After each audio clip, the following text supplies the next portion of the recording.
Welcome, Snyder Boys, to a very special Geek Salad episode where today I learned the importance of not joining a gang. Well, my special guest Thomas here from the Movies After Work podcast realized that caffeine pills are in fact addictive. He's so excited. He's so excited. He's so excited.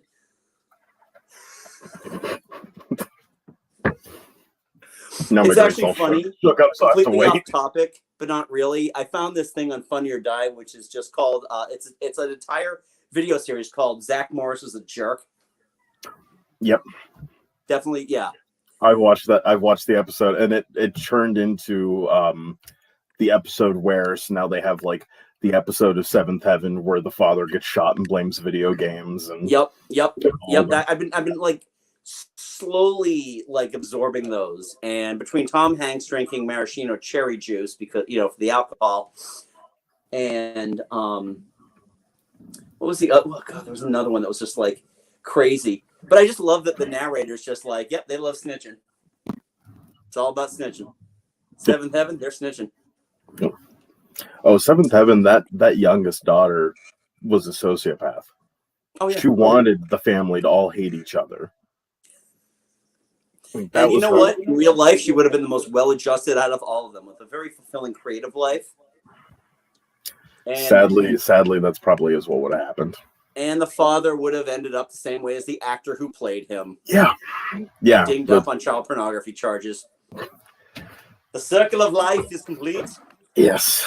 Life imitating art. Yeah, as you can tell by the title, my good friend Thomas from the Movies After Work podcast and I have joined our Wonder Twin powers together, where he will be the Alpha Predator and I will be Ice, as we dissect Zach Snyder's Justice League. Not just any Justice League, not the Justice League, not the Warner Brothers cut, which actually is what the Justice League thing is. It's we want our bonus, get it under 2 hours, make it happen now cut. To discuss how long was this movie, Tom? Because it certainly felt to me like it was about 800 hours long. This movie, it's like the pandemic. You can tell me how long it is, but it feels like it was much longer. I want to point out this movie was 4 hours, but I want to point out that Tom had short hair and was clean shaven when he started this movie, and look how what's aged him. Look at it.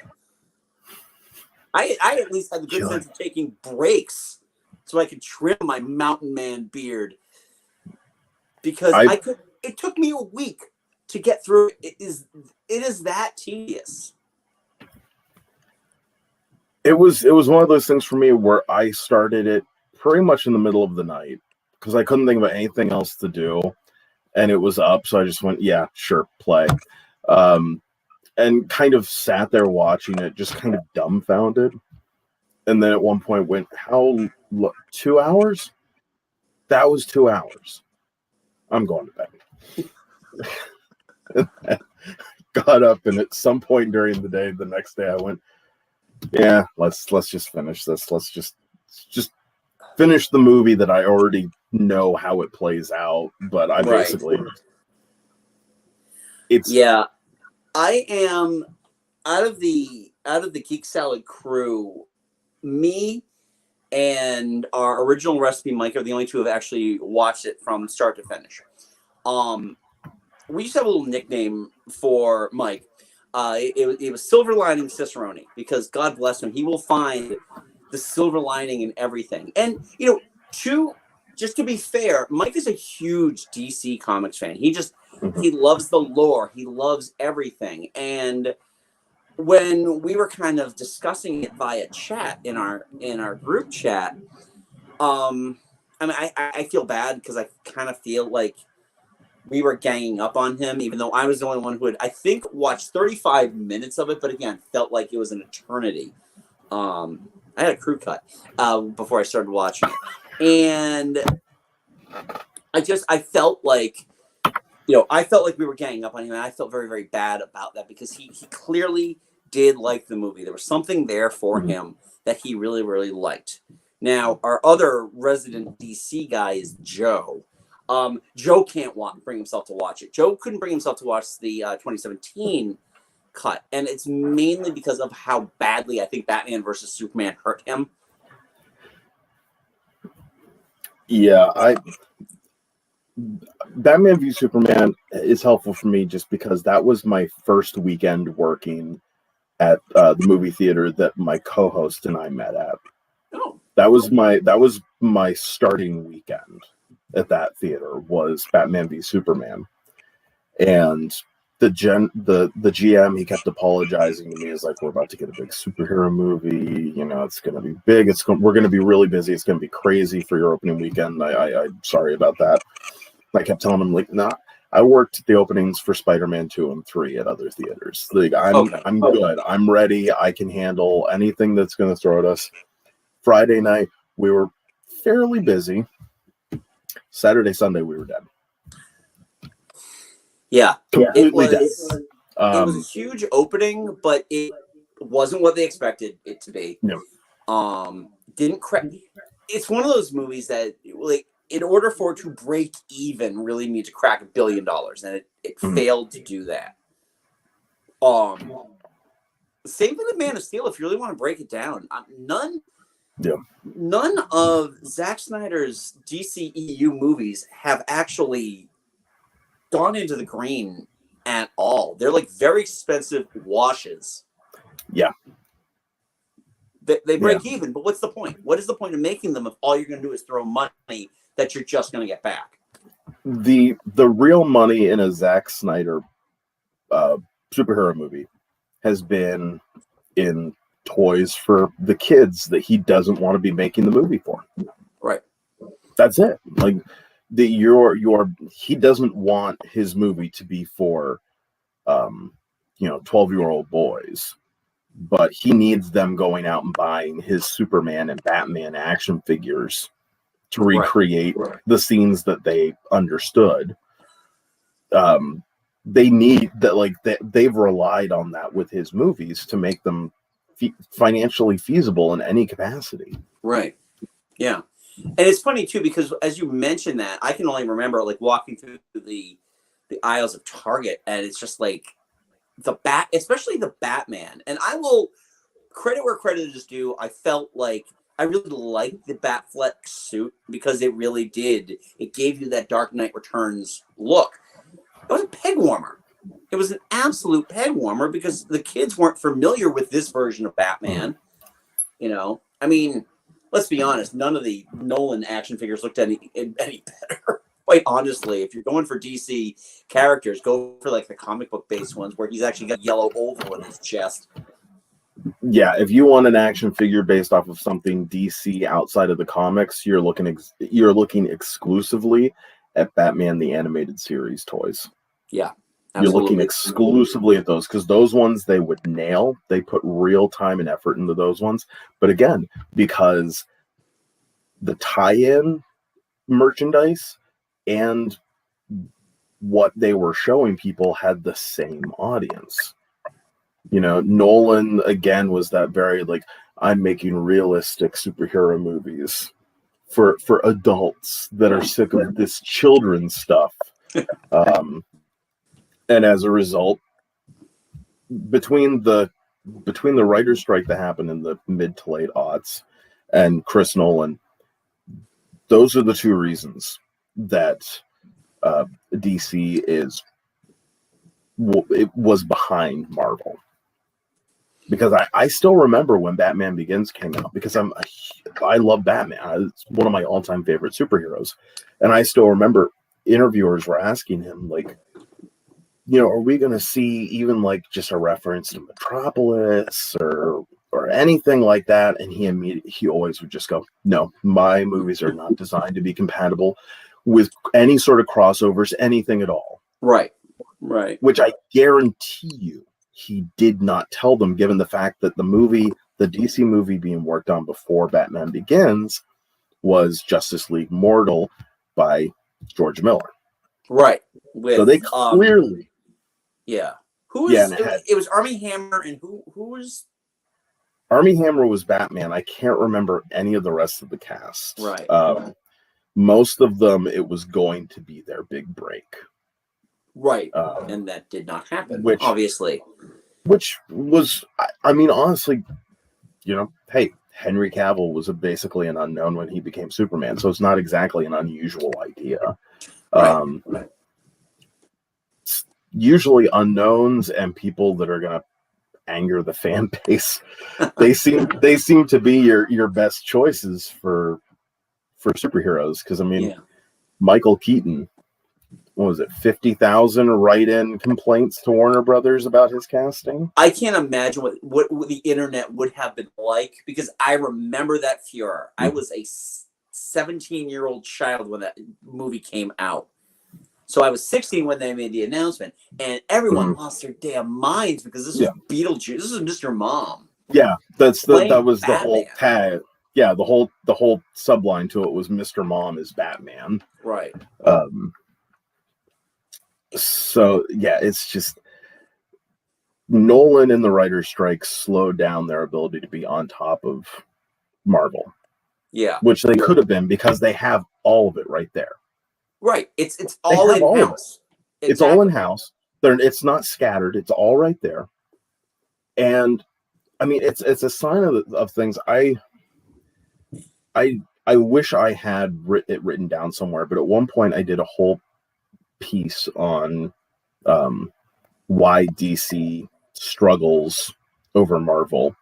And one of the things I point out was, with the exception of Swamp Thing, they did not make a single non-Superman or Batman theatrical movie until Green Lantern with Ryan Reynolds.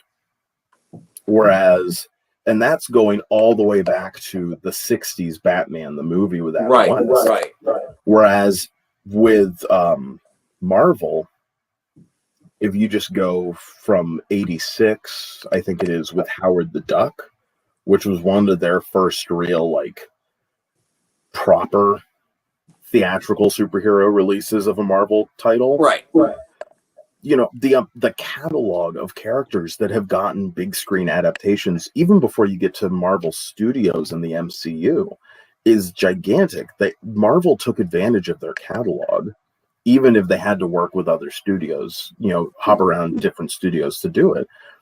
DC's had this whole catalog, and they've stayed within the confines of Batman and Superman, occasionally making like Supergirl or Catwoman, or really that's basically it. But I mean, they've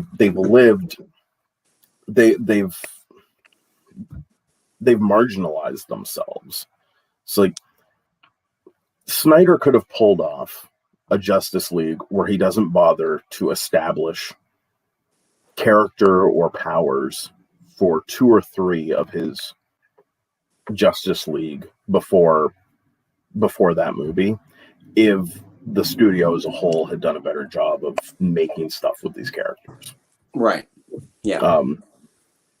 It's a bad sign when the show Entourage is more forward thinking than you and is doing an Aquaman movie. Yeah. Like, that's a terrible sign. It certainly is, and it's one of those things, especially when you talk about, like, you go back to 2007 when Marvel Studios announced that we are going to start our own movie studio, and we are starting with Iron Man, and everybody just kind of scratched their heads because and as you went, you didn't get their big certified hero until what, the 15th movie? You know, in Marvel Studios proper. I mean, obviously we got Spider-Man movies before. We got 2 really good ones. One, it's not the Crime Against Humanity I think everyone makes it out to be, and 2 incredibly mediocre movies because I can't stand the Amazing Spider-Man movies. But just they were able to make so much hay with the B-list. And the only people that would consider Iron Man to be an A-list character were people that were really into the comics at that very moment. You know, you had him in the Illuminati. You had all this. So you could talk to like a dyed-in-the-wool, I read every issue that comes out Marvel fan, And they're going to correct you when you're like, oh man, I can't believe they're making a movie about a B-list character like Iron Man. He's like, hey, he's not. You happen to know how much power he wields. He's not B-list unless you're going with Ultimate Iron Man. Then yes, fine. He's B or C level. Brain tumor, stupid. But we're not doing any of that shit right now. But they managed to do it. Not only have they managed to do that, and I heard this great kind of like summation about Kevin Feige. Kevin Feige is the luckiest man in the world. You start where his career began. His career essentially was, hey, you're the production assistant for X-Men. We don't know anything about these characters. Can you tell me what they do? I wish I could get that start. And then every single movie he's had, including the bad ones, still do okay.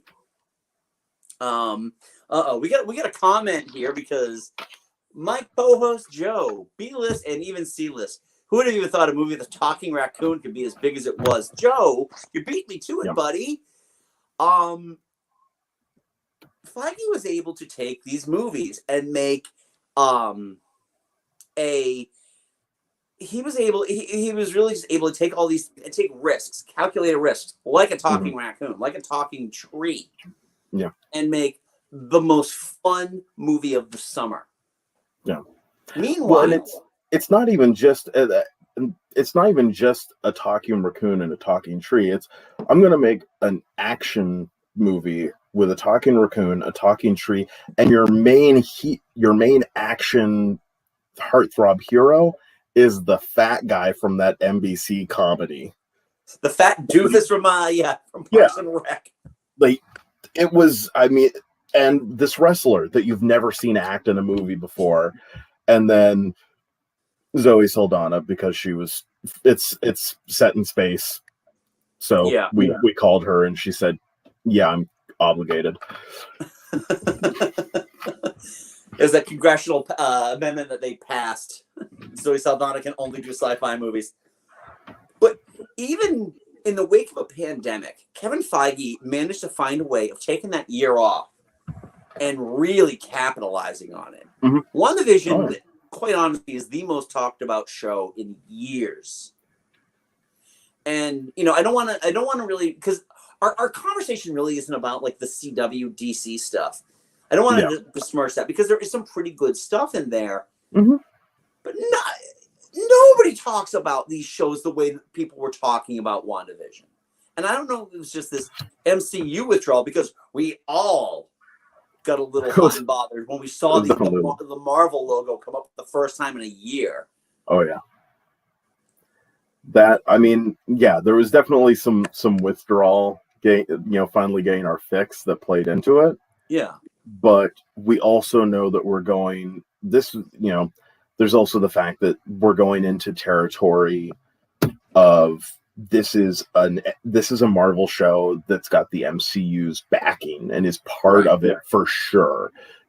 This is our first dive into things now that we have the Fantastic Four and the X-Men, and basically at this point, besides the fact that we're still borrowing Spider-Man from Sony and Hulk from Universal, besides those two, we are like the whole gang is in the same place, so anything can happen, any character can show up now. So that raises the bar to all that kind of stuff. The thing is too, and when you talk about something like Falcon Winter Soldier, it's like there is a lot of concern about their background characters, their side characters, their wingmen, if you will, because and that's interesting because Joe brings this point up too, which is too bad, because CW gets Superman in a way that Snyder certainly does not. Well, and part of that, and I think we can circle back at some point and dive into it even more. I was listening to, I understood that reference, their episode about the Snyder Cut, and they hit the nail on the head in a way that I've been trying to find the words for. Snyder is doing a series of movies about turning Superman into the villain. This is a series of movies. You know, his origin story is about basically him being raised to believe if they don't worship you, tell them to go to hell. And then Should I save those kids, Dad? Nah, fuck them. Yeah. No, because then everyone will know what you can do, and then they'll want you to do stuff. And then you go into Batman v Superman, and while he does the whole heroic sacrifice thing to kind of fuel other characters, in that movie, he's basically going, what's the point of doing any of this? And the majority of the time that we see him saving people, they're praising him. Right. So we literally are having to the CW, Superman is a hero. He's a beacon of light and hope. Whereas to Snyder, he basically is doing in 5 movies the movie Brightburn. Right. He's basically just dragging out the idea of what if Superman is actually the villain. Yeah. I'm going to bring up my thesis then about the whole Snyder verse, because it starts with Batman v Superman, which the Zack Snyder Superman is clearly a direct follow-up to. Mm-hmm. You know, you can say what you will about Justice League, but they gave you a little space in between there. You didn't go right into watching Superman die again. You saw the repercussions of what a role that Superman would be. My biggest issue, one of my biggest issues, because I have 1,001 biggest issues with Batman versus Superman, is that Zack Snyder feels like he's owed all of the biggest DC moments. Every single one of them. And it doesn't matter if there's no connective tissue in that storytelling arc. He wants the death of Superman, completely unearned. In Superman's second movie, which he's playing second banana to Batman in. Yep. He wants Nightfall. He wants to be able to join the Justice League. He wants to be able to give the Flash his time travel ability, which wasn't even covered in the CW show until the second season. There's no way this idiot, and yes, Ezra Miller as Barry Allen is loathsome in both versions, but more so in this one, which I'll get into in a second because I got more comments here from Joe that's a reference of Snyder's Ayn Rand influence, which is antithetical to everything that Superman is, or the Injustice game universe. What's been getting done in the realm of video games for DC has been better than anything they've put out as a feature live action film since Batman Returns. I will die on that hill.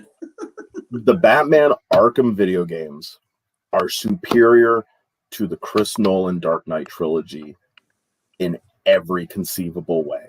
They lean into the madness and not trip and fall repeatedly, especially near the end of the finish line, because they're trying to act like they're too good for the crazy. They're cinema, not movies. Yeah. But I mean, and that is kind of the thing that I feel like the entire issue with the Snyder Cut is that Snyder feels that he is owed all the big moments, and unfortunately, this cult of fans feel that they are owed everything that he has to offer, even though there is no character development. There is no such thing as character development in this 4-hour-long movie. The closest thing we get to character development is that Victor Stone does not know how to handle a ball as a running back. I can't remember which podcast I was listening to. It might have been the Geek Peak. It might have been We've Got a Movie for that. But they were actually talking about that. It was like, if I was a running back and I held a football like that for 3 solid slow motion minutes, my coach would have booted me off the team, regardless of whether or not I won the game for them. Obviously the whole thing with Cyborg, I understand. And, it was a shame that his stuff got cut out of the 2017 version. He really is just he is the Deus Ex Machina, quite literally in this thing. He is capable of doing everything, where in the last movie he wasn't capable of doing anything, and in either movie he wasn't capable of looking like his actual physical being belonged in this realm of existence, because that is still some of the jankiest CG I have ever. There's no excuse. There is no excuse that one of your main characters, you couldn't have tuned up the suit a little bit. But then again, Darkseid still looked like garbage. Nothing. They didn't bother with rendering on a major horrifying scale with this. Yeah. And it shows. Yeah, but DC has a long history of just essentially cutting to the chase. I mean, quite frankly, we should the fact that we have never had to really wait for any iteration of the Joker to go against Batman. He's not like the first swing. He is Batman's got to earn him. Batman's got to work up to him. But yeah, you're right. You're 100% right. It's not about Snyder wanting these big comic book moments for the fans. It's him wanting them for himself. Right. It just so happens that if you're someone who watches DC movies, you're used to just getting stuff. You're used to just getting it. Like you're used to eating your dessert and nothing else. Okay. So why wouldn't you expect to get everything you want just right out the gate? It sucks to do these comparisons because it fuels them. But like for things with the MCU, there's been no demand to rush things. Right. 23 movies to do an entire story arc. And at no point have you ever heard a single big fan of the MCU go, I feel like it should have been like half of that. Only at like half of those many movies. No one's ever been like that. They gave us Civil War as the third Captain America movie. And we had to earn it. Hell, the only things that we don't have to earn are things like Ant-Man on Hawkeye's arrow, riding Hawkeye's arrow, because it's just a silly little goof for the fans. Right. Like you don't do that except for the fans, because there's no other reason to do it otherwise. But like Secret Invasion is coming out. I want Secret Invasion to be the third Captain Marvel movie. I want it to be. To me, that felt organic. Yeah, we're getting as a series. That's fine, but but I wanted to earn it. I didn't want them to just do it. Right. But now, the DC people, they expect to just get this stuff. Exactly. I feel like, and I saw this in a meme actually, that the MCU gives you Easter eggs to reward the fans. Mm-hmm. The DCEU punishes the people that haven't read every page of every comic book ever. Yep. And it certainly felt that way watching the Snyder Cut, primarily because it's like, my wife sat in for the last half hour. God bless her. So a couple of quick observations about that. Wait, Joe's got another one here. I kind of think I'm going to bring Joe in on this conversation. He seems like he's got a lot to say. Joe, if you were available, just let me know and I'll send you over the link. It's funny that you never see many MCU fans make demands of Disney Marvel the way that, no, they don't, because they know that they're going to get a satisfactory story. Nobody complains about that. And again, you've got that guiding voice of Kevin Feige, who read the comic books and didn't misinterpret them as as like, oh man, you know what would even be better? If Batman was able to set up dudes in prison so they would all get shanked. That was the Batman I grew up with. That guy's my age, by the way. So Zack Snyder grew up with Adam West. So I don't know what the hell. But the conversations that my wife was having as she watched the last half hour of this, which essentially is nothing more than like the Return of the Setup. King, multiple.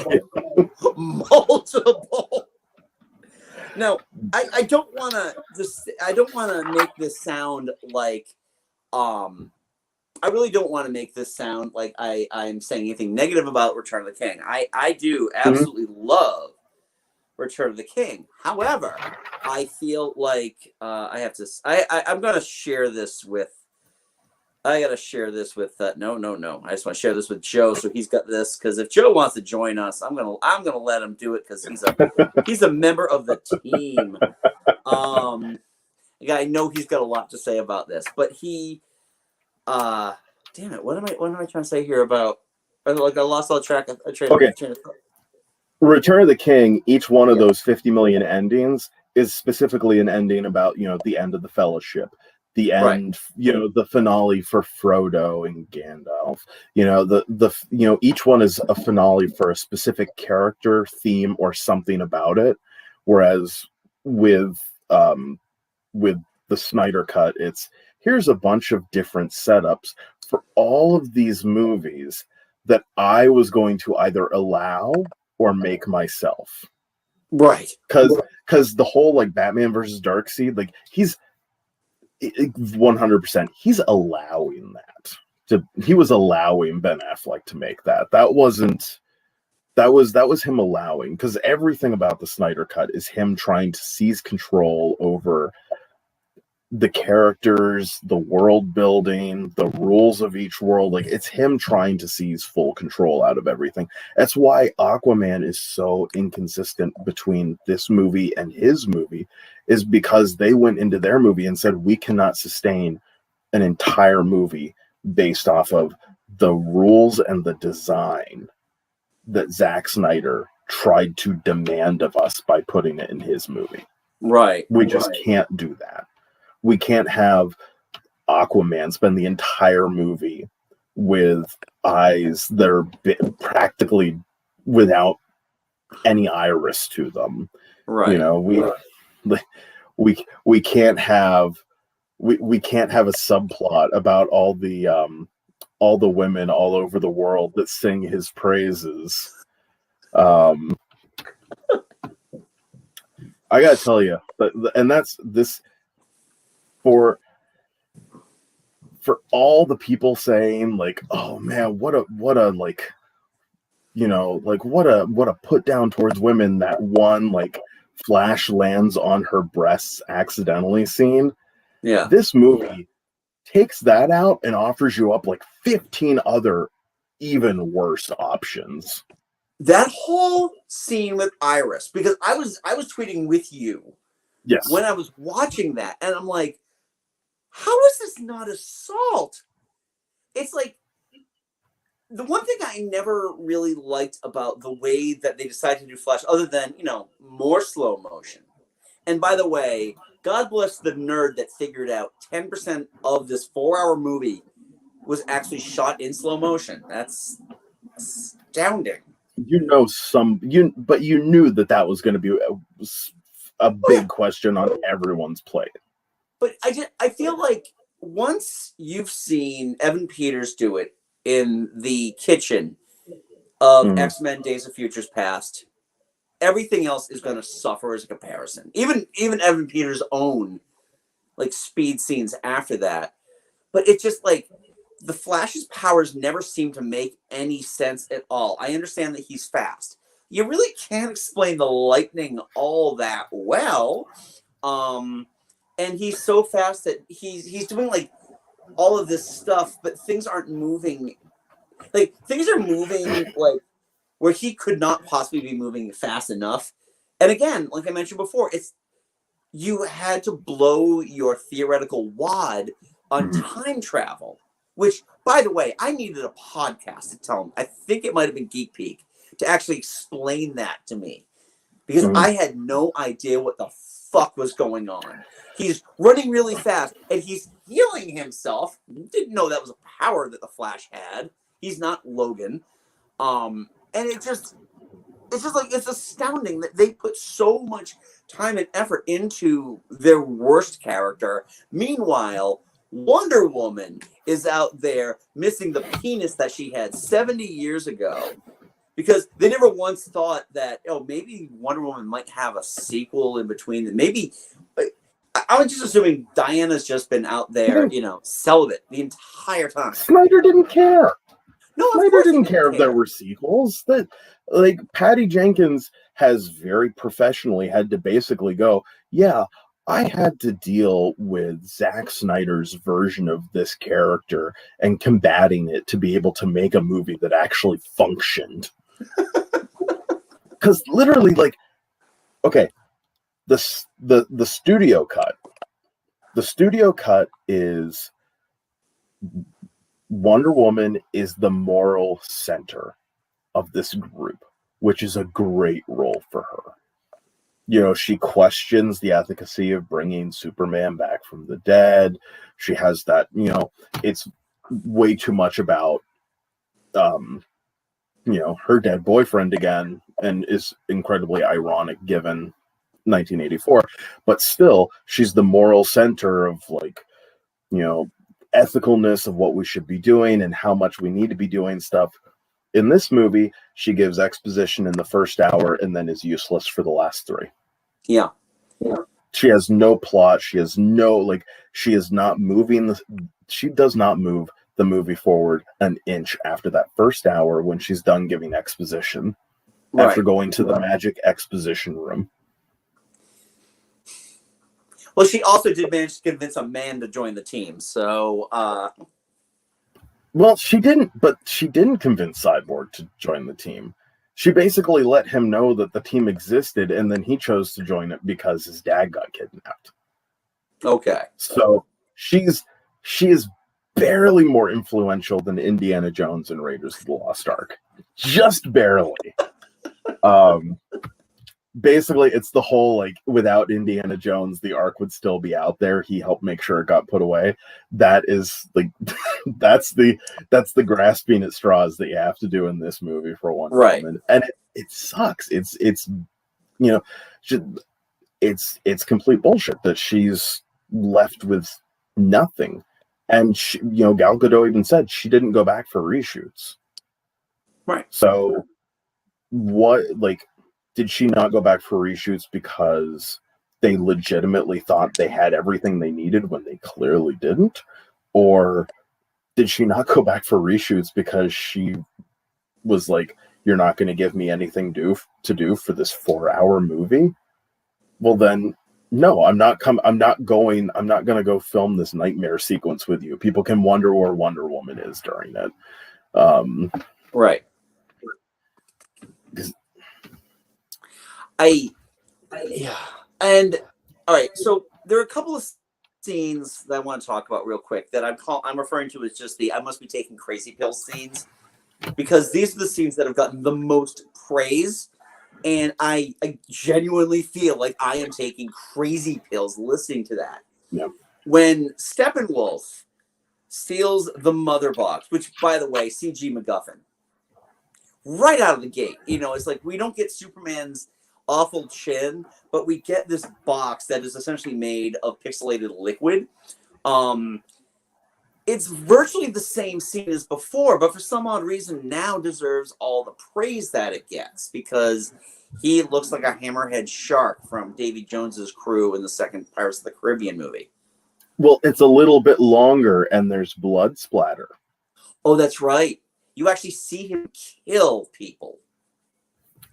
Which I feel like we saw him kill people in the studio cut, just not without a bunch of blood.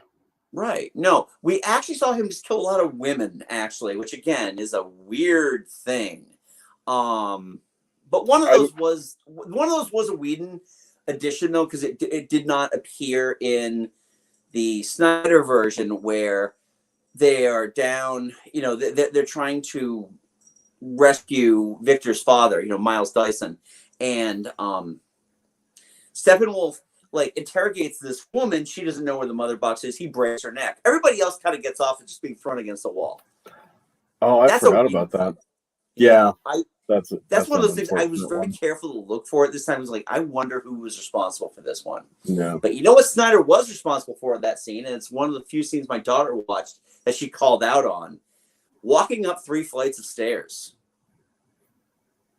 And I told her, I was like, well, Scarlett, my friend Tom watched this whole thing, and he said any responsible filmmaker would have known to cut this entire thing out.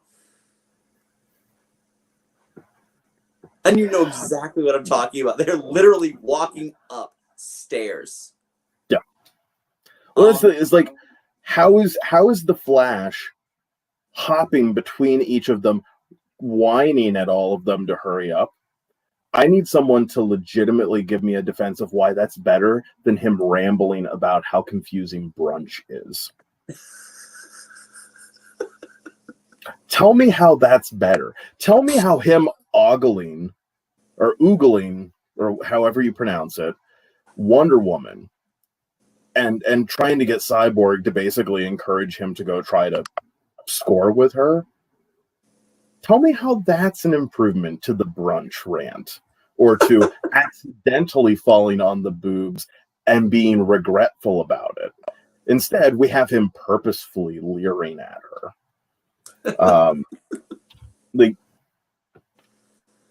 Yeah. And the other, like, that scene. So for me, the other thing is in the studio cut, when the guy says, "I have a family," Steppenwolf goes, "Why does everyone keep saying that?" That is such a better line than, "Well, then you have a weakness." Like, you're not Darth Vader. Right. like the referential, like, slightly meta line of Steppenwolf going, "Why does everyone tell me that?" It's so much better. It is. It is. It's just what I found interesting about Steppenwolf this time around, and again, you know, praising pills that people are like, oh, way better developed. Is he really? Because I really felt like he was asking to speak to the manager an awful lot in this movie. Three times with that character whose name I can't be bothered to remember. He's like, well, they didn't bother to really make sure we knew it. So yeah, and it's just like, like, how is he any better? What I love is that you say that they constantly calling the manager, because that side villain dude 100% sounded like he is the, like, head waiter at a restaurant who has to deal with customer complaint. That's 100% what he sounded like. He absolutely just, yes, I'm sorry, what? That was a fly. Oh, we'll get you another one. That's what he said. He sounded like that to me. Right. So I love that you said that. But yeah, that was one of the other things I noticed. Like, it gets to the point where it's not so much that we develop him more, but we develop him more as the, like, needy stepchild. Yeah. Like, we're doing good. I'm sure we're gonna find it this time. I'm sure we're gonna find this third one. The first two they just left out in the open, so hopefully the third one also just got left out in the open. I still find that amazing that, you know, the race of men managed to bother to bury it any further than 5 feet in the ground. It's like, we're gonna bury it. What are you guys gonna do? We're gonna put it in a box. You know, the Amazonians. And as soon as it awakens, the box breaks. What are you guys gonna do? We're gonna give it an aquatic theme. And that's another scene, though, that really drove me nuts, that got a lot of acclaim, was, you know, Darkseid's defeat. Because, first of all, it had all the earmarkings of the dwarf battle against the orcs in the history Hobbit, lesson. First Hobbit movie. Mm-hmm. With badly CG'd Ares. Why do you have to CG human beings? I simply do not get that, because not a thing in that movie is real. They added 10 pounds to David Thewis's nose, and I don't understand why. Like, it looked like his nose had a gluten allergy. That's what it looked like. Like, my favorite part of that entire thing, though, is that, you know, Ares manages to, like, hack it Darkseid, which, by the way, you know, that ridiculous, like, Blade 1 cartoony blood. And then Darkseid is dragged away like Azog the Defiler in the Hobbit movie. It's like, this is how the battle ends, with your big bad just kind of being wounded in battle. But even less masculine. It's even less masculine than Azog, because Azog's just like, he's in pain, but he still wants to fight. Yeah. You know, he's got a hand missing, but still being like, no, I can take him. You know, it's like if the Black Knight from Monty Python and the Holy Grail had a crew to be there trying to get him to calm down. Whereas with Darkseid, and for all the people online that are going, well, it's not Darkseid. He's not Darkseid yet. Like, if you know anything about the comics, it doesn't matter if there's anything in the comics. In the movie, he's called Darkseid in that scene. Therefore, he is Darkseid. End of discussion. But in this, he gets chopped in the shoulder, gets dragged out while he's crying about it, and then as soon as he knows he's out of harm's way, he's like,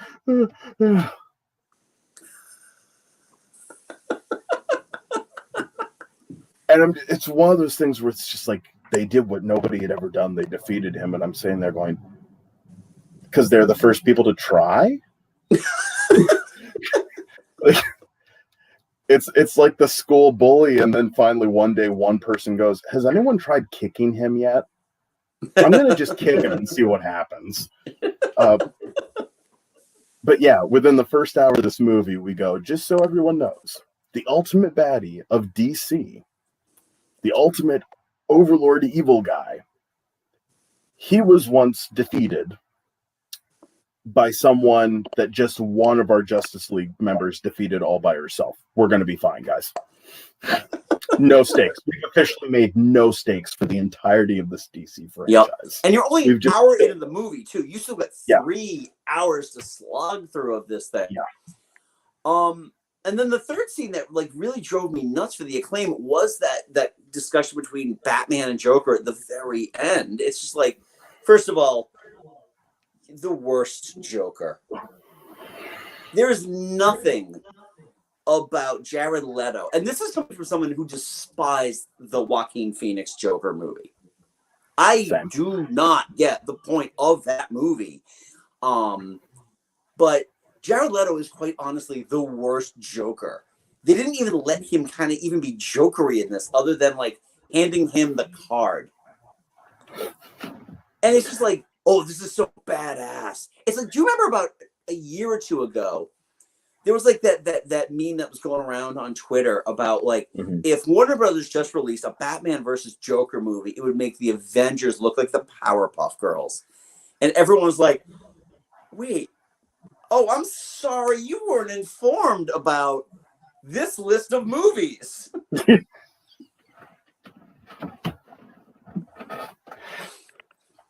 Yeah, it's gotten to a ridiculous point with these Jokers, because I remember when Dark Knight came out, the analogy I always used when people were comparing Nicholson to Ledger was going back to Raiders, because apparently I'm on a theme today. There's no better movie that you could be on a kick for, so it's okay. Heath Ledger's Joker is the guy with the big knife. It's all big show. It's all over the top. You know, he's doing stuff that might seem scary, but he's all the way over there. You know, you got some time. Whereas Nicholson's Joker is just pull out a gun, shoot you down in one shot, and then walk away, all with a grin on his face. And to me, that's far more terrifying than, you know, Ledger's a great actor. Anyone who had actually seen movies with him in it knew that before Dark Knight came out. But Nicholson's was just more succinctly a Joker. And then this one, this Leto one he's a guy in like a bar 2 stalls over who's completely shit-faced trying to show people that he can balance his sword on his finger. Like he's not even participating. Yeah. They literally they threw a straitjacket on him. They told him he didn't have to, they told him he could just have his long hair because it would look cool. They handed him a Joker card and said, "Hey, do you remember how to do your laugh from Suicide Squad? No? Do whatever you do as best as you can remember. Just do something. We don't care. Nobody cares." Somewhat your agent or your assistant just texted you didn't get any nominations at the Oscars for the little things. They knew better. Action. It's also funny too with the mention of Harley Quinn the death of Harley Quinn, because now, with 3 years of removal from when I'm assuming Affleck filmed that. I don't believe for 1 second Affleck filmed any of that live. I feel like a lot of that was done back in 2017, right? We're getting so many stories. Right. We're getting so many ever-changing stories from Zach Snyder about what was and wasn't filmed, about what was and wasn't done. We've gone from everything is filmed, it's some CGI and some color grading and stuff like that, and we swear that's all that needs done, and then the movie is ready to come out. Now it's, oh, I had to film the whole nightmare scene in my backyard with Warner Brothers, not noticing all of the costumes, props, lighting equipment, cameras, microphones, all that stuff that I would have had to have signed out. Not to mention the union crew that he would have had to have there. All the news articles about Jared Leto's over there filming for the Justice League. Literally, you have to just not be thinking. You legitimately have to not be thinking to believe everything. And it's one of those things where I hazard to say that he's full on lying. At this point, it's almost just like he believes his own fan base and his own ego so much that he just can't tell truth from reality. And he's at the point where he's just telling any story that sounds cool. Right. He's just coming up with anything off the top of his head that he can think of to sound cool and to keep interest up. His whole I wanted to have the Green Lantern in the movie story that he's suddenly telling. That to me is right up there with when J.K. Rowling suddenly went, Dumbledore's gay. It's that same thing. It's that same desperate grab for attention to keep yourself relevant. It's 100% what it is to me, because it's all this whole thing of he was saying during Batman v Superman, when people were saying, "Hey, is Henry Lennox, is his character Martian Manhunter?" He started going, "Yeah, sure, I like that. Let's do that." So already, you back during that movie, you threw out this whole claim that you were forced to put in Martian Manhunter, right? When you really wanted Green Lantern. You've already thrown that out the window. Martian Manhunter, by the way, who gets a terrible reveal that completely undercuts an entire scene that's supposed to have emotional weight to it. It's one of the few scenes, people were praising it for emotional weight of oh, that scene is so much better, and I'm going, really? Is it really? It's not really. The funny thing is, I remember seeing Man of Steel in the theater, and it was the first movie my wife and I saw after my son was born. And she's just my wife's a huge Tudors fan, so Henry Cavill was that's all I need to say to get her to come with me. And we're watching it, and there's just is something about Lois that's weird. And we're what? I can't put my finger on it. And then at the end of the movie, oh, wait a second, she's not a complete moron. Because she figured things out. And it's okay, I'm invested in this Amy Adams, Lois Lane. Come Batman versus Superman, and all of a sudden it's oh, by the way, I'm important. Please save me. I'm drowning. I'm falling. I've been kidnapped. To now, just being she's essentially a redheaded Wonder Woman. It's oh man, I miss Clark's dick. I'm never going to recover from not having this dick.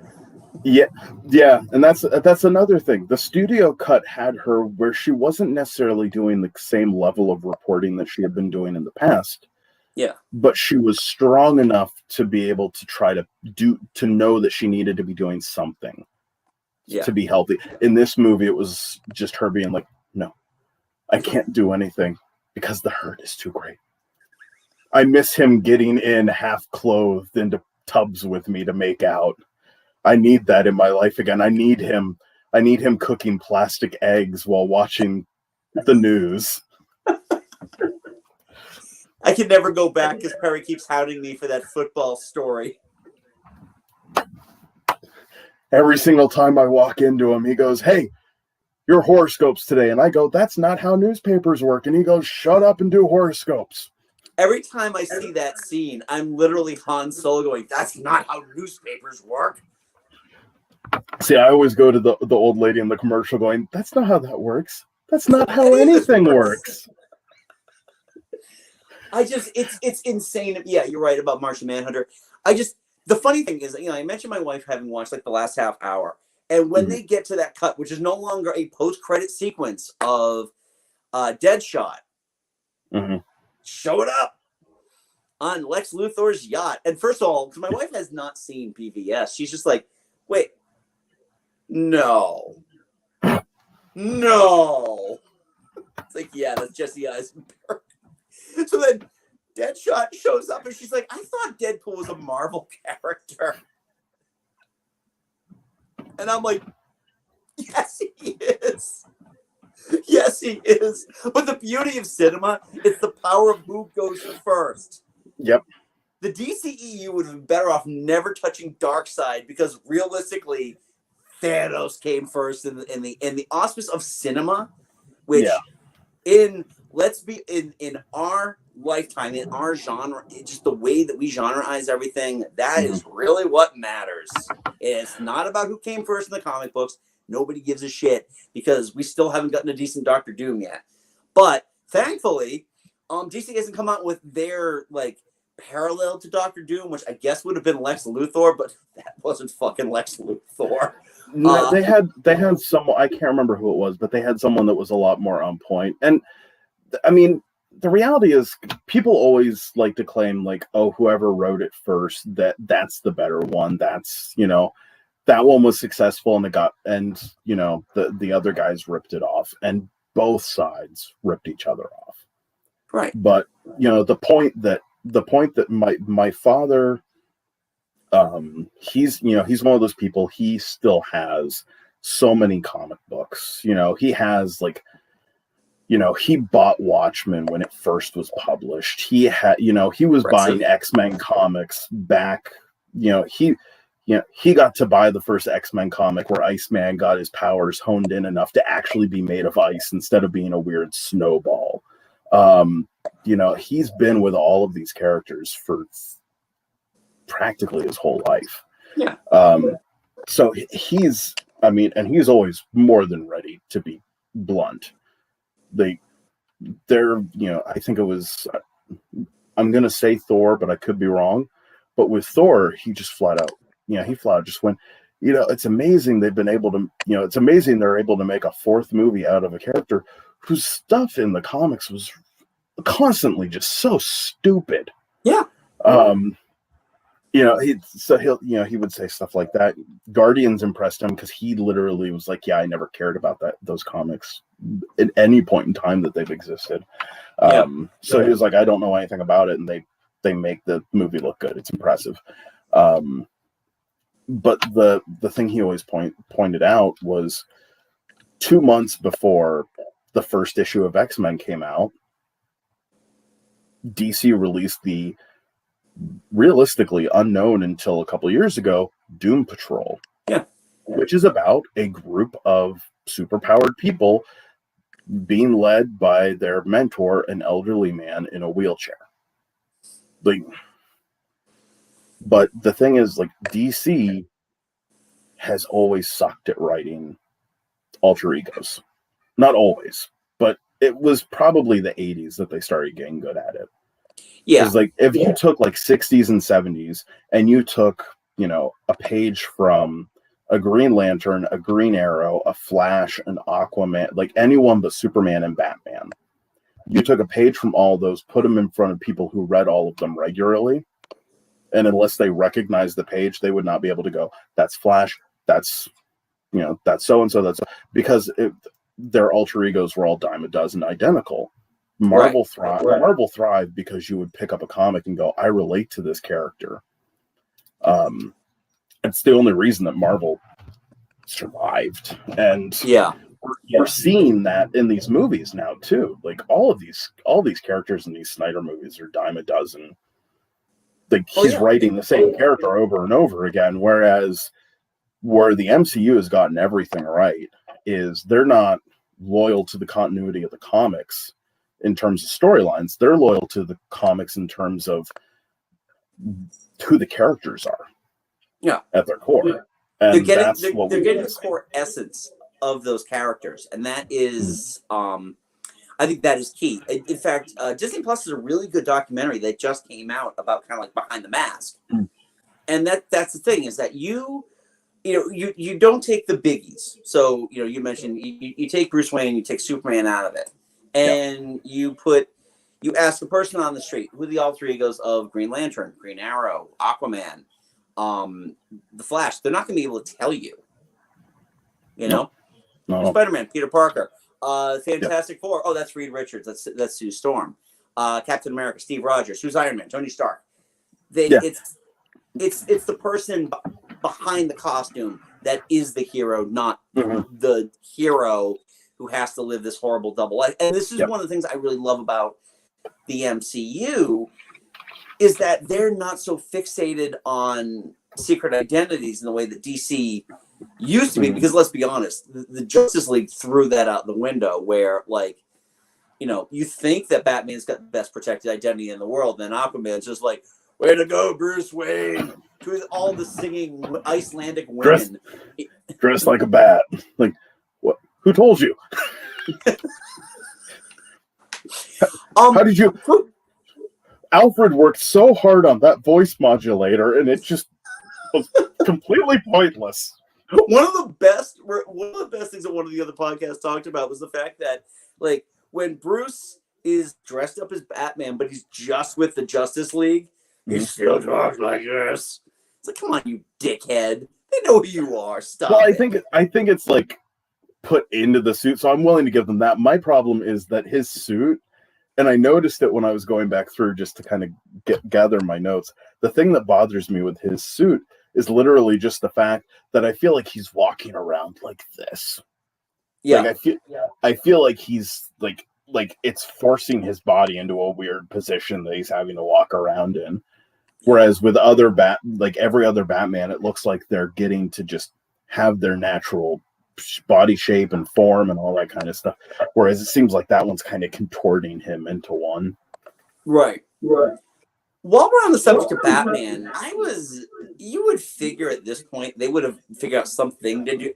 Batman is like the most filmed superhero, but yet he never once to me ever felt like Batman. I mean, we've talked. I think you've actually talked with us about this before, that Batman in the movies has never been a detective. We're supposed to be getting that with the Matt Reeves version, which I'll believe it when I see it. It's just like he is DC's Iron Man at this point. He's the dude with the bankroll and all the cool fancy weapons, including a slow plodding spider machine.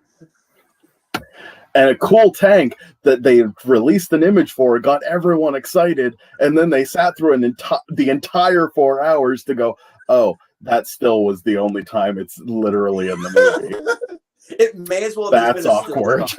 It literally should have just been a still shot at that point. Like all that stupid shit that he was releasing in the intervening 3 years, just like, kids, look at all this shit I get to show you here. Still just a picture. Oh yeah. Well, and it says everything. Like, if I was Netflix or anyone in the cast of Army of the Dead, I would openly right now be going, yeah, I'm never going to work with the asshole again. Yeah. You know how much marketing he's done for our movie? He's pointed out that the Snyder cut is in the vault that we're going to rob in the movie. That's it. That's all the marketing he's done for this other movie that he's put time and effort into and had those people trying to support him. Oh and he's my given God. no love and effort to market that Army of the Dead. Oh my God. The amount of disrespect that he is showing this other movie because Justice League is where his fan base is feeding his ego. Yeah. So he's completely abandoned this other movie that is essentially a connection to where he got his start. With Dawn of the Dead, yeah. It's horrific to me because it shows just how much he values artistic integrity and collaboration and any of that bullshit. Like, it shows how much he cares about that because he's throwing. It's one thing to see like Olivia Munn try to tank the Predators movie because she's pissed at Shane Black. Like, it's one thing to see a cast member try to tank a whole movie and screw over and everyone else. It's another thing to see the writer director of a movie do it. It's horrifying. No, especially when it's not an Alan Smithy sort of situation. Exactly. And that's like one of those things I think about because, this isn't the first time a movie has ever gotten like that second kick of the can. Just due to like, just to sate like some kind of demand. And, I've gone on record as saying, and this is actually the first episode of yours I ever listened to was Doom. I love that flaming dump. I just love that dumpster fire with every fiber of my being. I really do. It is a genuinely bad movie. And I am fully embracing that. I love that movie because of its terribleness. And I genuinely got excited about the Alan Smithy version. I'm like, this isn't any better. This doesn't add anything. In fact, this makes the movie worse. But now on the flip side, eventually, wherever the new Dune winds up, if it winds up on HBO Max or it winds up in the theater or whatever, I love the book series. And if it's good, it's good. If it's bad, I am not going to go whine that there must have been a better cut somewhere. Well, they should have finished it. Well, it's a 2-part movie, asshole. What do you... Yeah. It's a new part movie from Diet Nolan. Like, yeah, he's gonna get the freedom to do whatever. And to me, the behind the scenes for this, everyone on every end has been horrible. Yes, Warner Brothers is a business, so them trying to continue on with the movie in lieu of the legitimate tragedy that Snyder went through. I mean, anyone who knows, me like a month ago knows that I'm not going to sell that short. What happened to him short. I get from a business end them wanting to continue trying to get the movie out. I don't agree with their like battering ram at all costs for their bonus attitude. Right. Like, if it was all for business reasons, I get it. I think the end result still sucked, but I would get it. I would understand from a business standpoint why they did it. But the other end of this, and the question that we're not hearing a lot of, we got that article that got spread around like wildfire about how Chris Nolan and his wife were like trying to keep Zach Snyder from seeing the studio cut. And I'm sitting there going, you guys were producers on this fucking movie. You guys cannot sit there and pretend that you are innocent. You guys, why didn't Nolan offer to finish the movie? Why, if he was just a silent producer to make a buck, that's fine. Admit that you weren't involved in the movie. But quite frankly, if you felt the need to make sure Zack Snyder never saw a bad movie, as soon as that tragedy happened, you guys should have stopped being silent producers and actually fucking gotten your hands dirty. Right. Like, people like the Nolans that were involved with this movie as producers and are now trying to sit on the sidelines going, yeah, I always knew that the studio cut was shit. You're not innocent. You were producers. Like, there's a reason the producers go accept the Best Picture Oscar, because you like that is the make or break position. They're the ones that at the end of the day are making that decision. Yeah. So I legitimately don't think there's been enough accountability towards other people involved. Yeah. You know, I get, you know, I get Ray Fisher not coming forward during the making of the movie. You know, it's that whole Olivia Munn trying to sink Predators thing. You know, he doesn't want to be the person who's trying to sink Justice League, especially with what's going on right in that moment, because that's what would have happened. If he goes out there and says, like, oh, they're cutting all of my stuff, and all of a sudden you've got everyone saying, we're not going to go see this movie, Warner Brothers is probably going to be like, okay, we'll release some edit of it, but we're not going to try that hard, and we're done with this version completely, and we're scrapping anyone involved with these and starting 100% fresh. Yeah. Like, that's what would have happened. So I get Rafe, like, I get him staying silent, and I feel for him because he went through some bullshit. Yeah, he actually did. But there are people that are accountable that just did not, let terrible messages continue to be out. And this, I mean, Warner Brothers has a history of this. I was living in Los Angeles when The Dark Knight came out.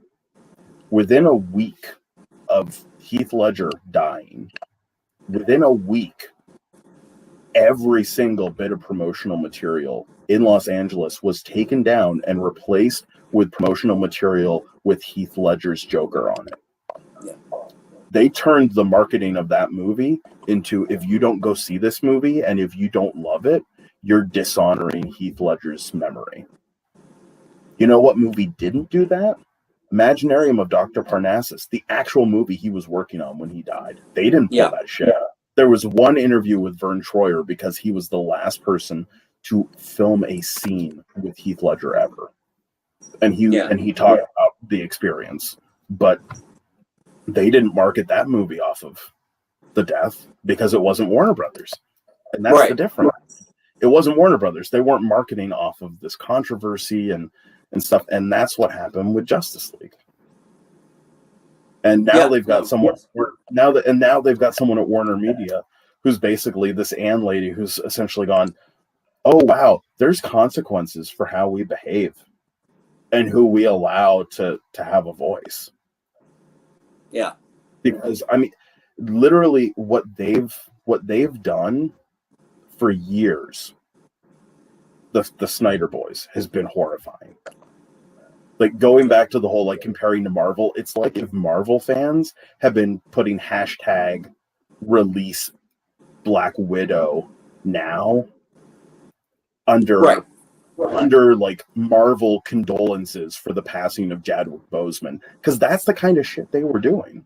They were putting I remember that. Putting stuff underneath people pass. I don't remember if it was Chadwick Boseman specifically, but I remember, like, people, Warner Brothers announcing that an executive had passed away, or an old filmmaker or someone passed away, and they put those in comments. We're seeing it now with, Suicide Squad and Godzilla versus Kong. Like, it's been this perpetual toxic behavior, and it's this whole thing of, you can sit there and be like, well, I don't do that.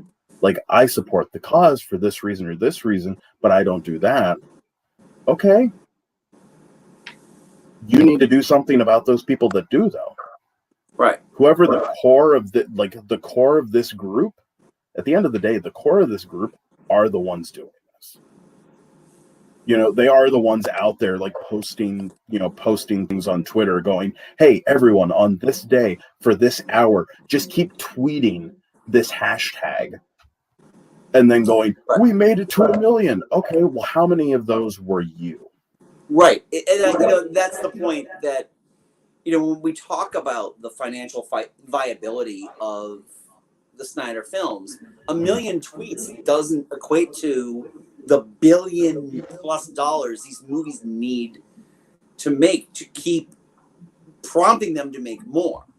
It's legitimately like all the Snyder boys watched Wreck-It or Ralph Breaks the Internet and think that that's how money works. Yeah. That's what it is. It's them thinking that that's how money works. And it's like, no, it's not. Yeah. And it's crazy because, again, you mentioned the, the whole thing about like the Rotten Tomatoes. They're purposely tanking the King Kong versus Godzilla user scores because they're tanking it and just release the Snyderverse. Restore the Snyderverse, I believe, is the actual hashtag. Which, of course, I do my asshole counter, and I just find the most ridiculous thing to counter with. So, restore the Carrotverse, everybody. We deserve a Captain Carrot in his amazing Zoo Crew movie way more than the general public needs to watch another 2.5, 3 hours of this masturbation of just like, well, what other things haven't we hit yet? Have we done the Long Halloween? Has anybody done Long Halloween? Well, they kind of did that Batman Returns. I'm doing it. It's mine. Who do we got for Penguin? Well, they already cast Penguin. He's Colin Farrell. No, he's not. That's not what my Penguin looks like. My Penguin fucks. And it kills me because I genuinely think that, and I get accused of this all the time from my friends, that I am just a dyed-in-the-wool DCEU.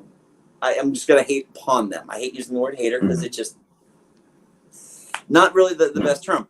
I firmly believe that just about everything that's been out of the way of Snyder has actually been pretty good. I mean, I don't know what your feelings are on Shazam. I thoroughly enjoyed Shazam. I wanted to enjoy Batman versus Superman in this when I went to go see that in the same mode that I genuinely enjoyed Shazam when I saw that. I enjoyed Shazam. I did. I still felt it had a lot of flaw. I generally view DC as still being back in like early original X-Men trilogy era. They're still living in that era of mistakes and how you're making choices. Like, I mean, that first X-Men movie was they did the lineup based off of what powers the director thought was cool. Like, that's how they decided on the characters for that movie. And we're seeing that same mindset happening with DC right now. So we're literally talking, people talk about them being, behind 2008 Marvel. No, they're still sitting beside 1999 20th Century Fox. And the problem is that you've Warner Brothers lost Lego. They lost Lego, which is just insane that they couldn't keep a hold of that. So they've got to make DC highly profitable, and they have to try to get people to care about Harry Potter again. That's all Warner Brothers has. Absolutely. Without those, they are a television studio that is struggling to survive without Chuck Lorre making sitcoms for them.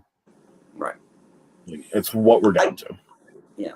I kind of feel like the model that they're kind of using right now for their better DCEU movies is that small budget, big profits mentality. Shazam, in the grand scheme of a superhero movie, cost next to nothing to make, and it made its money back.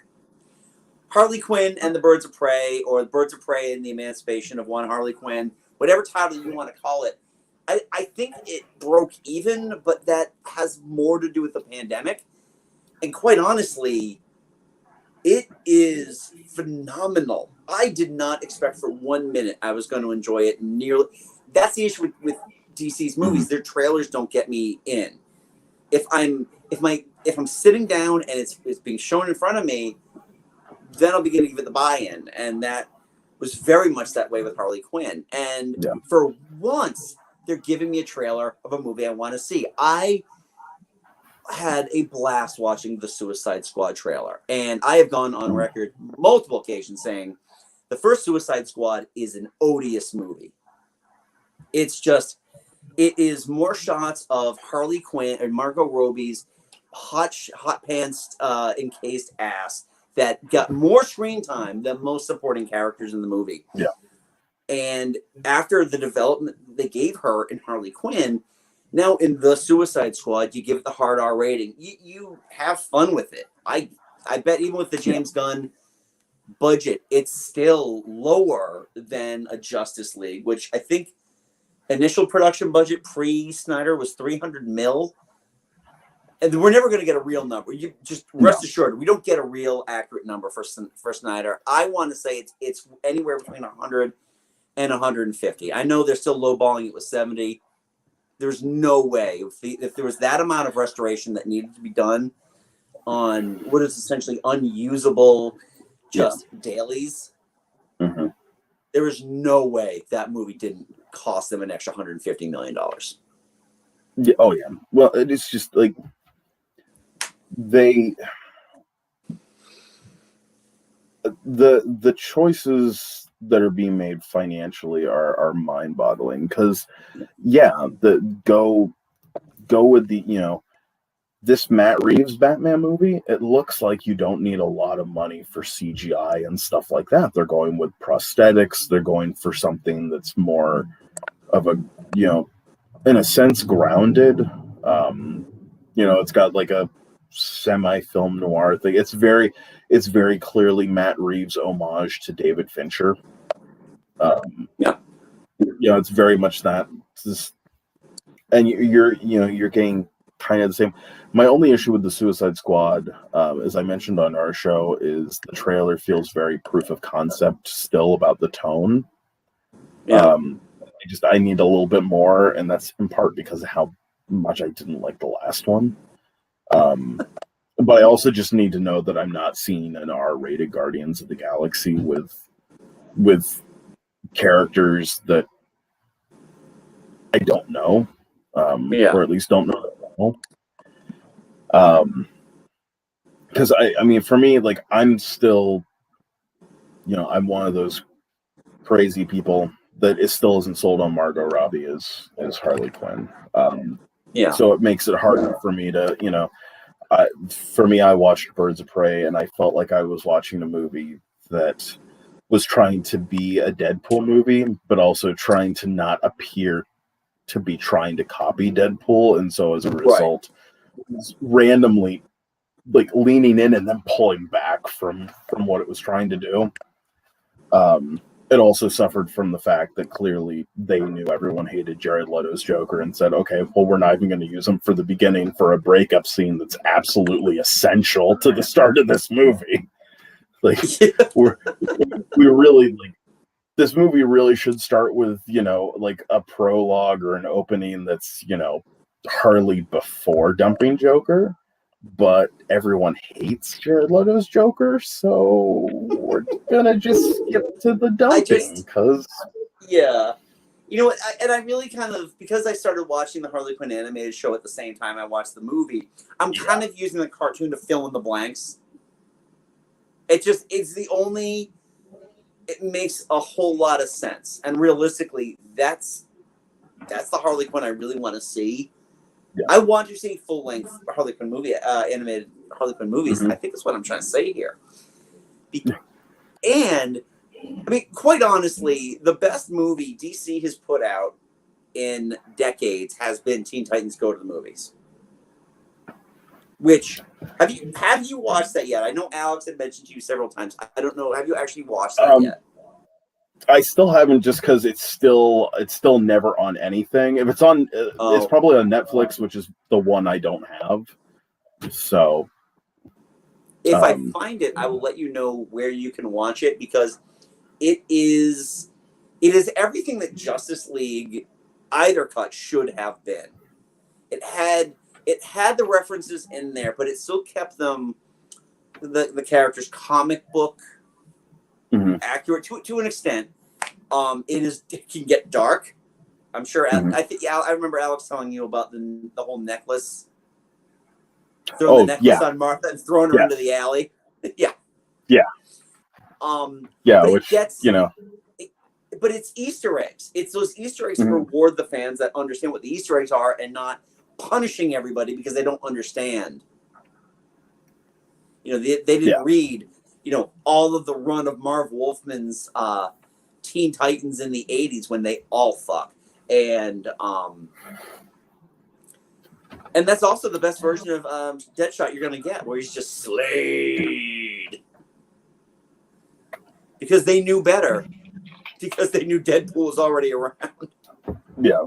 Well, and going back to it, the Batman Arkham Origins game does a really good job with them. Arkham City doesn't do that great of a job, but Arkham Origins does. I have a free copy from PS4 that I downloaded like a year ago that I still haven't played yet. So maybe I should do that. I recommend playing all four of them. Even, like, people are even starting to realize that Arkham Origins was actually really good and included some great mechanics. But the whole franchise is fantastic. But the yeah, for me, like, the other thing that I came out the other side of this, because immediately one of the things I thought was, it's crazy how much this drags, given the fact that I can comfortably watch the ultimate cut of Watchmen, which is another Zack Snyder. Like, I can watch that cut where he puts the Tales of the Black Freighter back in. Yeah, I can watch that. But so I started thinking, I was like, what's it? And I realized, I was like, with Watchmen, Zack Snyder has a script. He essentially has storyboards. Like, there is no adding a Wonder Woman stopping a bomb threat at a bank that literally has nothing that it adds to anything besides showing that Zack Snyder's added super speed to her powers. right. That's literally and not that she ever really uses it again, but it's there is no adding all of that useless stuff. That's, the stuff that has no value, the stuff that doesn't, that if you take it out of the movie's no different. There is none of that for Watchmen. He doesn't have those kinds of liberties, so everything's right there. The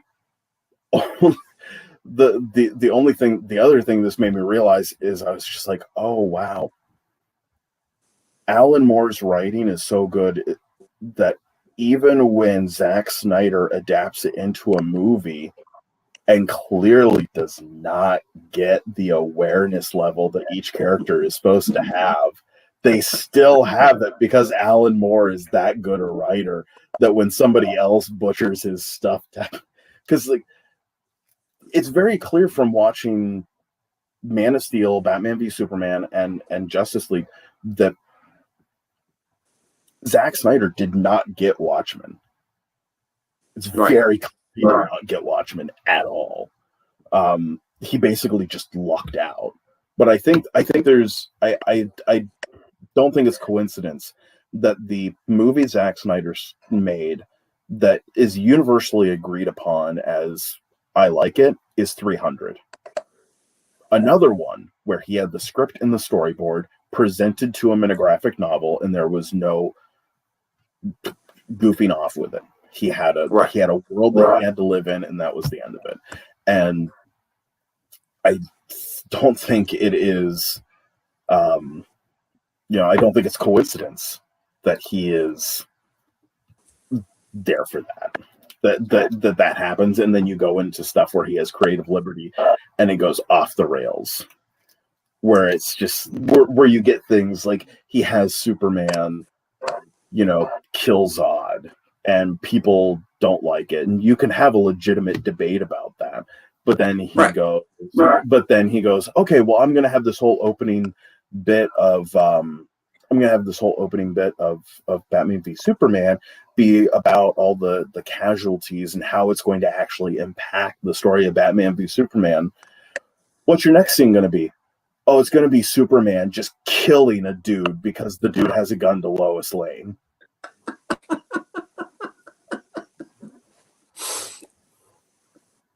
ADD much? How are you going to start Justice League? Oh, Wonder Woman's going to show up, and in front of a bunch of kids, she's going to blow a guy up. And, throw an entire side of a building down on top of policemen who are there to help. It is insane. The other thing too with Superman is the whole, like, when he makes his triumphant return, they went right with the black suit. Totally not the time to do that. That's like showing up for a job interview in a tuxedo. That is just like, you needed the red and blue. If he's going to make this heroic moment, it needed to be the red and blue. And again, it's just like this entire movie. It's a checklist of what has DC done? Have they done this? Oh, I'm doing it. Well, what about this? I'm doing it. What looks cool? I'm doing it. I'm amazed we didn't get like that Superman made of pure energy from the 90s. Honestly, if he didn't try to include it in one of these three movies, either A, he was planning it for one of the next movies, or B, he doesn't know it exists and we need to keep it that way. Right, exactly. It literally just boils down to that for me. Is that he either the crazy doesn't thing is, know though, or in the nightmare scene, when Superman does make his return to, go kill everybody, he's wearing the red and blue. And that doesn't. It should be the other way around, yeah. I understand that, thanks to the Ayn Randian mindset, altruism is a bad thing. Mm-hmm. It's the worst thing a superhero can be, is altruistic. So when he is wearing his hero costume, he's really the villain. Like you had mentioned, this whole thing is just this evolution of turning Superman into the bad guy. Yeah. Which we got already in Superman 3. It's what happens when you tell somebody who admires Atlas Shrugged, even though they haven't read it since high school, to write a superhero movie. You get these movies. Yep. I want to touch on one last thing before we wrap up, unless you've got anything else within your notes there, is the choice to go back to Junkie XL for the music. Really? Are you sure? Because I just heard the Wonder Woman theme over and over again. Oh my God. Why? I don't know what your thoughts are on that theme. I have never liked that theme. I've always been like, oh, no. And it's like the only time it worked was when Danny Elfman brought it back for the 2017 and just gave it that little bit of a symphony twist. But it shows up there. But Junkie XL, like, there are beats in this movie where it's like, oh, no, wrong. No, you don't swell music here while Bruce is getting off of a horse and making it sound like, it's the big scene. Oh, yeah. No, it's literally one of those things like music swelling. Guys, I'm just paying for my Starbucks. Is something about to happen? It's like Stranger Than Fiction with Will Ferrell. It just feels like the character should be going, what the what?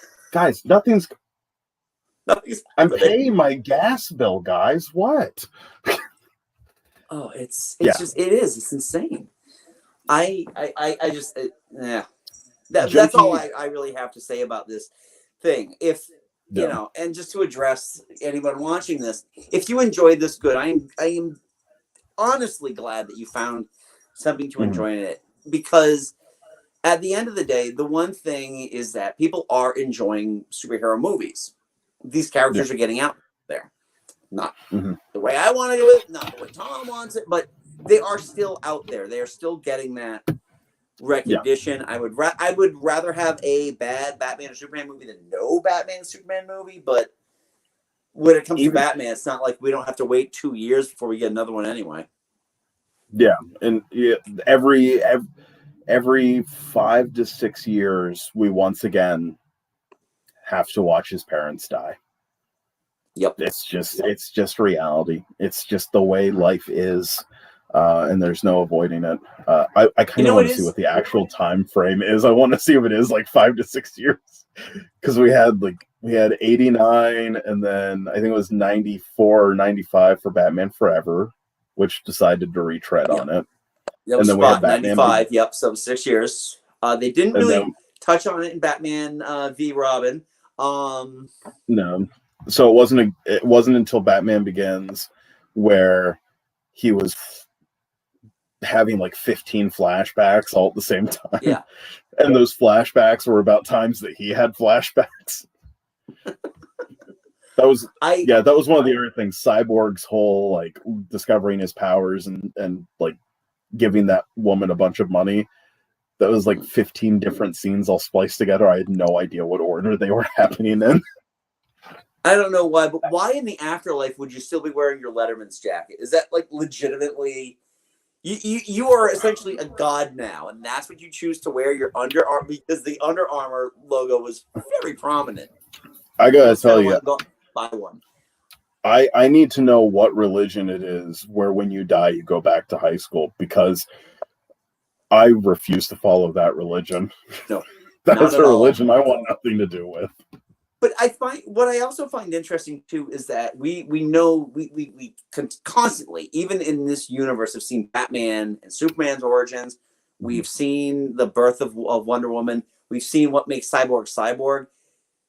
The least they could have done for as shitty a character as Flash is actually showing us him getting his powers, because I don't think that Snyder understood that. At the end of the movie, when he's like, "I'm working in a forensics lab," that's when he got his powers. Actually, well, there's I'm somehow affording to live in this, gigantic warehouse all by myself with satellite grade materials to build my suit, and I can't hold down a job. AKA. I'm doing some of the stuff I'm arresting other people for. It's the reality of what's happening. Like, you have no idea how much it sucks where my only villain is Captain Boomerang, and Jai Courtney's Captain Boomerang at that. It's really annoying. It's got to hurt when your villain is not only played by Jai Courtney, but everyone's sitting there going, I enjoyed Jai Courtney more than I enjoyed you. That's got to hurt. That has to hurt. Because I'm watching Jai Courtney before I'm watching Ezra Miller. Ezra Miller in my household is still the 20-something guy in the Amy Schumer movie Trainwreck. Yeah. Who made us really uncomfortable because the way he was acting made us think he was about to rape Amy Schumer near the end of that movie.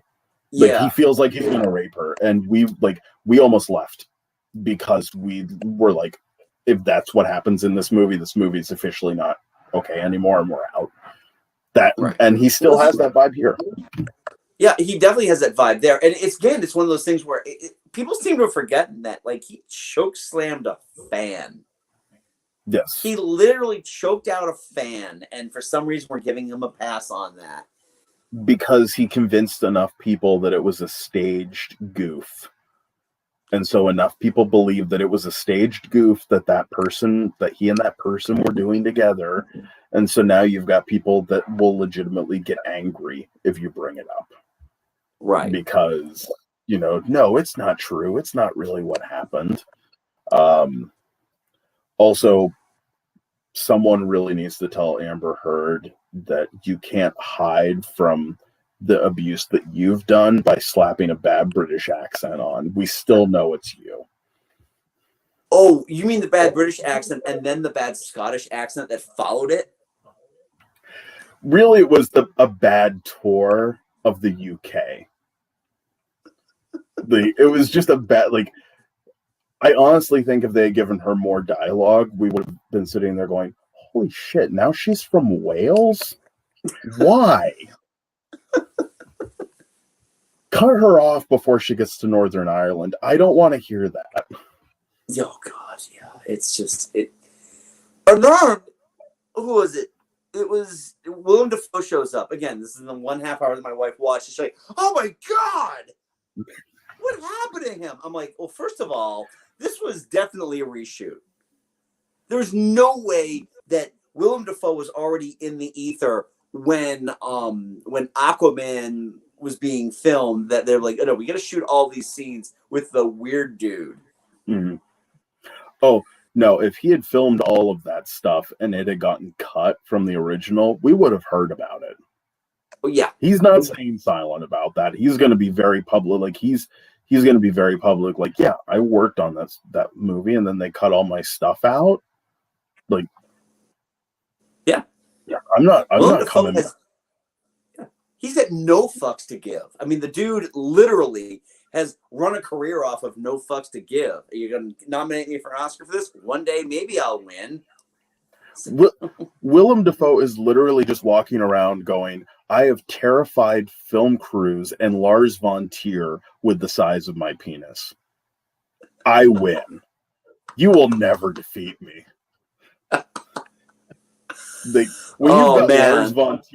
When you've got Lars von Trier going on record as saying it genuinely scared us how big his penis is, like that's your career. That is your Oscar. Yeah. Yep. That is your Oscar. Like good show, old man. And it's crazy because everyone wanted to give Michael Fassbender an Oscar just because of the size of his penis and shame. You'll get Willem Dafoe will get best picture if his ever shows up in a movie.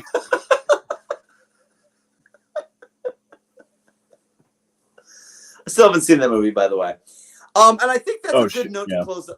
Let's use Willem Dafoe's enormous penis as a good note to close this entire thing out on. So anyway, folks, comments are open. However, we would like you to keep them civil.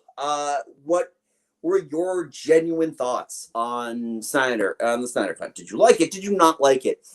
Again, we're all about civility here. Let's not, Tom and I have a very one opinion of this. Feel free to let us know what your opinion is. But again, neither of us, I would want to say, are idiots. So, yeah. Or cucks.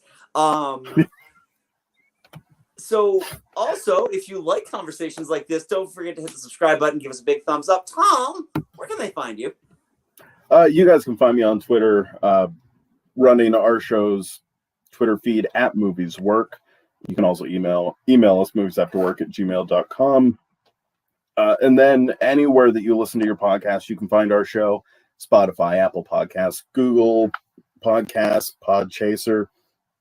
I'm just going to start making them up if I keep doing the list, so I'm going to stop it right now.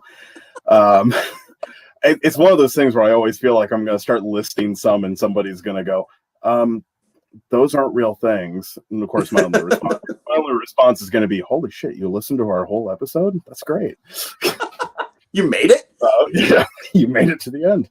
That's always my highlight usually of listening to your show is like, well, I can guarantee right now the only person listening is Andy. So, and I'm like, yeah, now usually I know there is a new show that I got to listen to though. So I'll do that tomorrow because I have a wicked open day tomorrow. I'm very excited.